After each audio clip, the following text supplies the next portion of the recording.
Today's goal is to use polynomial vocabulary appropriately. At the beginning of a new unit, we have a lot of new vocab terms, so let's take some time now to look at examples and non-examples. Okay, first up, a monomial.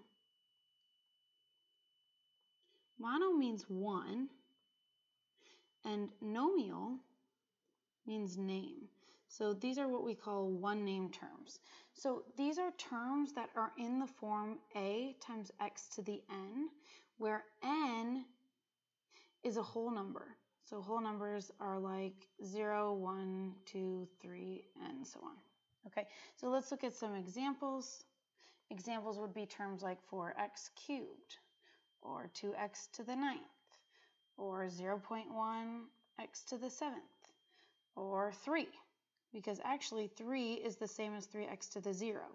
Anything to the 0 power is equal to 1.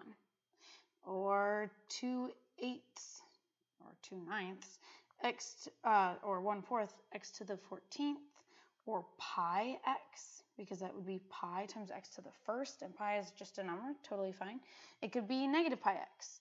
So you just have some number. A is just any number, positive, negative, decimal, fraction, really weird transcendental number like pi, e, or phi, times x to the n. N has to be a whole number. So let's look at some non-examples. Would be things like 4x to the 1/3, which is the same thing as 4 times the cube root of x, because the power of x is not a whole number, it's a fraction. So that's not a monomial. Let me give you another example. 2x to the -9th, because -9 is an integer, it's not a whole number. That exponent has to be a positive number. This is the same thing as 2 over x to the 9th. Again, we're saying that the variable can't be in the denominator. It's got to be up top, and it has to have an exponent that's a positive whole number. Another non-example would be 3 to the power x. X can't be the exponent itself. The variable has to have a whole number exponent. Okay, so those are monomials, and this entire unit is about polynomials. Poly means many, and nomial means name, so polynomials are like many names. They're the sums and differences of monomials. Let me give you a bunch of examples. Let's look at this guy. 4x cubed, that's a monomial. If we add it to the monomial 2x to the 9th and maybe subtract another monomial, totally fine. We're just adding and subtracting a whole bunch of monomials, as many as you like. 0.1 x to the 7th by itself, it's a monomial and it's a polynomial. You can add just one if you like. It could be a whole bunch of them, like 3 minus 2/7 x to the 14th minus pi x. I'm taking a bunch of these monomials we looked at before, whether I'm adding them or subtracting them. Either way, it becomes a polynomial. In fact, even something like this, 3 times the quantity, 2/7 x to the 14th minus pi x. So a polynomial is a sum and difference of monomials, but we know that we could just take this 3 and distribute it. You would get 6/7 x to the 14th minus 3 pi x. So it can be written as a sum or a difference of monomials. Therefore, this is still a polynomial. In fact, 2x plus 3 times x squared minus 4. You could use the box method to distribute, and then it becomes a sum or difference of terms. So this would also be a polynomial. Non-examples would be if you take monomials and you try to divide them. Like 2x plus 3 divided by x squared minus 4 is not a polynomial. If you have terms inside of your expression that are themselves not monomials, like radicals or variables in the denominator, these aren't monomials. So even though we're adding and subtracting them, it doesn't look like a polynomial. Okay, so there are two different ways we like to present polynomials. One is in standard form. And standard form is about order. You have to take all the variables and put them in descending order of exponent. So let's revise some of the ones we had from before. This is not in standard form because I've got an x to the 142nd at the very end. It would have to come first, so it would have to be 0.019 x to the 142nd minus next power of x that's biggest would be this x to the 14th, so minus 2/7 x to the 14th. Next up, we'd have minus pi x, and the constant, the number all by itself, goes last. It's a positive 3, so we'll put plus 3. This guy would already be in standard form because the x to the 14th comes before this x, so it's just about order. Again, here we'd have to change the order so that this polynomial is now in standard form. Okay, the other way we like to present polynomials is in factored form.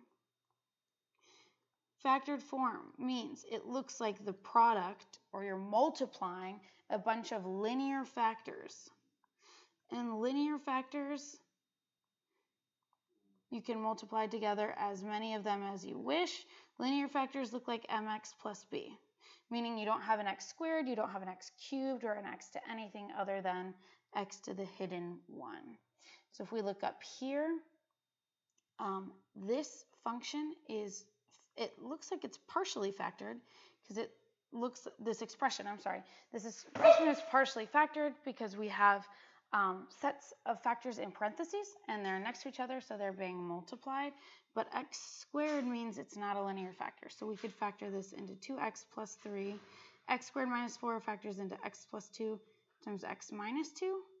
Now we've got mx plus b form here, right? Mx plus b form in all of these factors. So this would be fully factored form. In quadratics, we talked about vertex form, but vertex form, which was f of x equals a times the quantity x minus h squared plus k.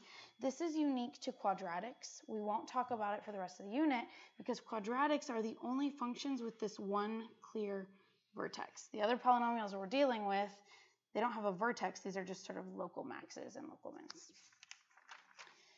Okay, a couple other things to note. We classify polynomials by their degree. The degree of a polynomial is the highest power on a variable. So let's take a look at our examples here. This example is a degree 9 polynomial. This would be a degree 7 polynomial because that's the highest, well, the only power of x. This would be a degree 142 polynomial. So I'm ignoring all these other powers. I don't care about them. I'm just focusing on the one highest exponent of x. This polynomial here, if you were to multiply these terms with the biggest powers of x, you'd get 2x cubed. So this is a cubic polynomial, a degree 3 polynomial. Some of the polynomials with the most common degrees we have special names for. So if it's degree 4, we call it a quartic polynomial. If it's degree 3, we call it a cubic polynomial. And you guys know degree 2 is quadratic. And degree 1, if it's mx plus b with that hidden exponent of 1, is linear. Finally, you will discover soon that you can tell a lot about a polynomial if you know its degree and its leading coefficient.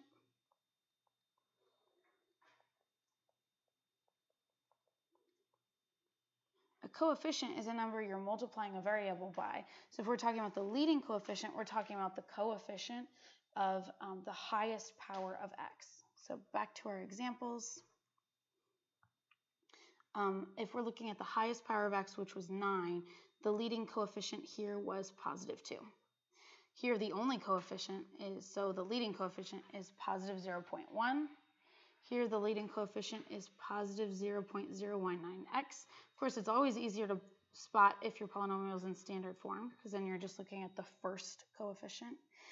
Here, again, you'd have to multiply the highest powers of x that you see, so you can tell that the leading coefficient will be positive 2.